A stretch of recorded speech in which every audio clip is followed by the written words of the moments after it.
Hello à tous, j'espère que vous allez bien. Aujourd'hui, on se retrouve dans une petite vidéo wishlist. La dernière vidéo wishlist que j'ai fait date de il y a 4 mois. Donc ça remonte un petit peu pour une vidéo wishlist. Maintenant, j'ai été en no-buy pendant les 2 derniers mois. Donc forcément, ça ne laisse pas place au fait d'acheter et d'avoir une wishlist. Mais je vous avais également parlé du fait que j'avais mon envie d'acheter des livres qui avait un peu baissé du fait que ma page soit encore énorme.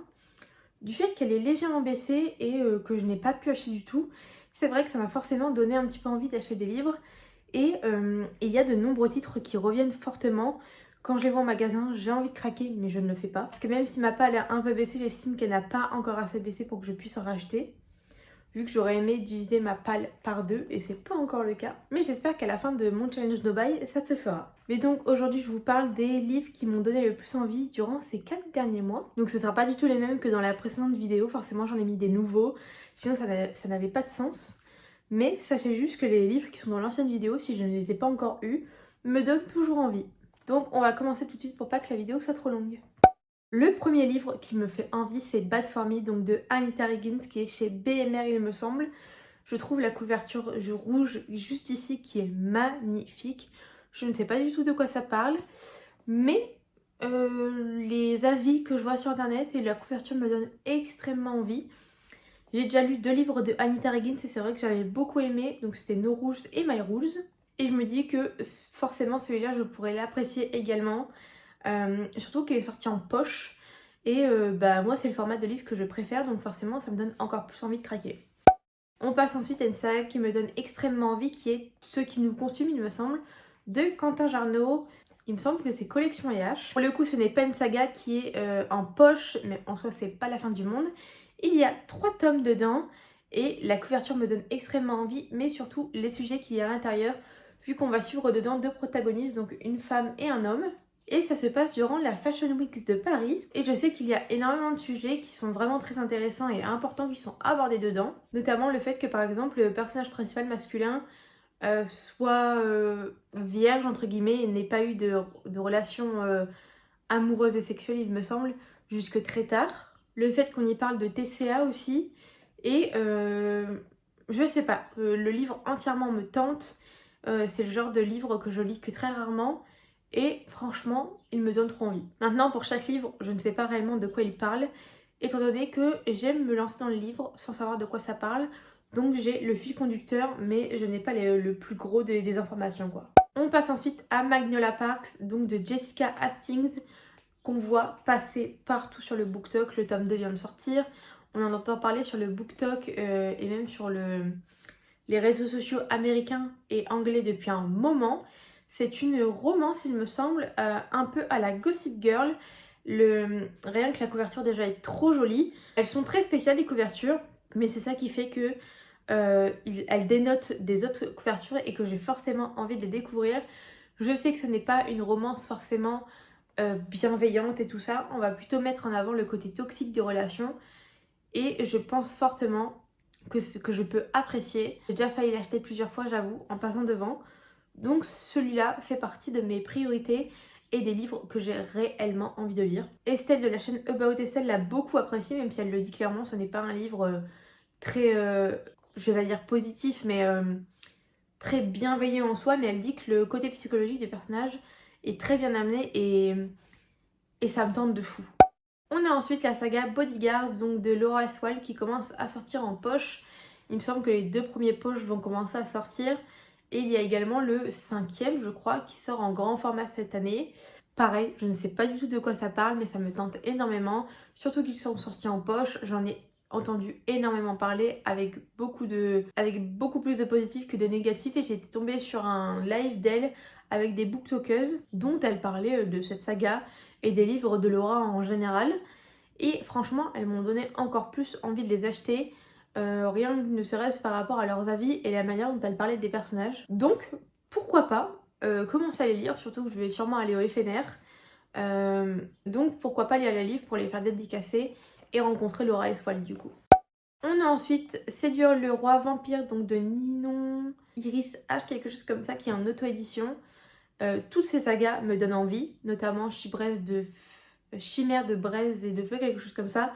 Mais le top 1 pour moi, c'est Séduire le roi vampire, dont elle a beaucoup parlé et qui a apparemment très bien fonctionné. Donc apparemment c'est de la romance mais plus érotique que nu romance. Mais elle m'a énormément donné envie de le lire, notamment grâce à un TikTok où elle fait un résumé du livre que je trouve super marrant.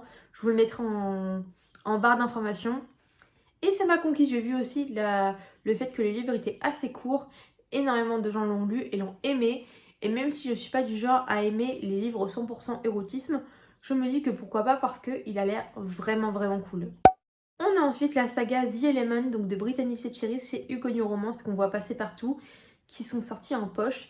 Et j'avoue que le premier tome me fait énormément envie, donc c'est The Air il me semble, donc l'air. Your French Bookworm, donc Galliane, de la chaîne Galliane Goral également, a fait une revue dessus sur TikTok où elle disait que vraiment elle était super.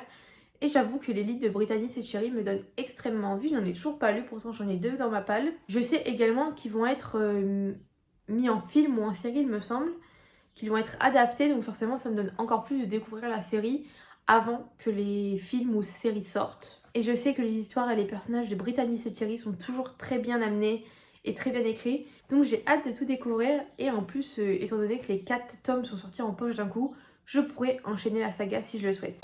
On a ensuite Tous nos lendemains, donc de Lily Blabla, qui me tente forcément parce que j'ai beaucoup aimé Le Soleil de minuit, donc tome 1.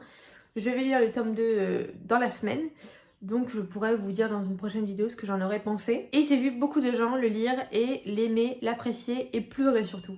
Et moi j'adore les livres qui me font verser une petite larme. Et j'ai envie de soutenir Lily parce que tout simplement, tout ce qu'elle a fait jusqu'ici, j'ai beaucoup aimé, mis à part les BD que je n'ai pas encore lus. La couverture est trop belle, forcément ça me donne super envie. Et on passe maintenant au dernier livre que vous avez sûrement dû voir passer partout. Donc c'est Shake and Made, donc de Ali Hazelwood, qui est en grand format. Je ne saurais vous dire la maison d'édition. J'aurais envie de dire Hauteville, mais je ne suis pas certaine. Comment vous expliquer et comment ne pas trouver la couverture juste trop belle. J'adore ce rose, ce bleu.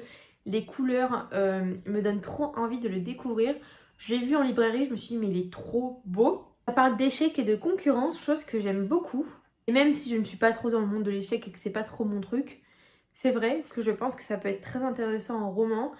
Et je n'entends que du bien, surtout par rapport au personnage et à l'histoire. Et je me dis que pourquoi pas tenter de le lire en fait, même s'il n'est pas dans mes priorités.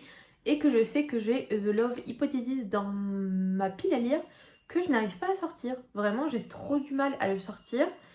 Je ne sais pas pourquoi, mais il faudrait que je me motive. Mais le livre Shake and Made de Ali Hazelwood est celui que j'ai le plus envie de découvrir de l'autrice.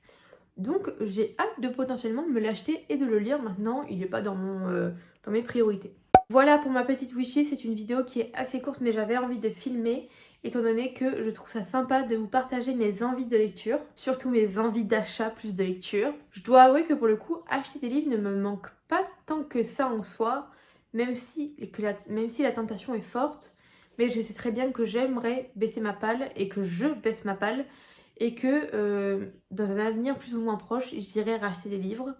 Et surtout, je ne me prive pas non plus à 100%. Mon no-buy n'est pas un no-buy super strict, même si pour ce mois d'avril, pour l'instant, je n'ai rien acheté. Et que pour le mois de mars, j'ai acquis seulement un livre et que c'est même pas moi qui l'ai acheté, c'est mon père. Mais donc voilà pour ma petite wishlist. Petite dans cette vidéo, mais il y a tous ceux des anciennes wishlist que vous avez faites, des livres que je n'ai pas encore et que je souhaiterais quand même avoir. N'hésitez pas à me dire en commentaire vous quel livre vous souhaiteriez avoir. Ça m'intéresse beaucoup et peut-être qu'on aura des livres qu'on aura en commun ou des livres que j'aurais peut-être appréciés ou pas et que je pourrais vous donner mon avis. N'hésitez pas du coup à liker la vidéo, à mettre un commentaire si celle-ci vous a plu. Si vous ne savez pas quoi mettre comme commentaire, n'hésitez pas à mettre l'emoji argent, n'importe lequel, parce que littéralement on parle de wishlist, donc d'acheter et de dépenser de l'argent. Et n'hésitez pas à vous abonner à la chaîne si mes vidéos vous plaisent. Et on se retrouve la semaine prochaine dans une nouvelle vidéo. Et je vous fais des gros bisous.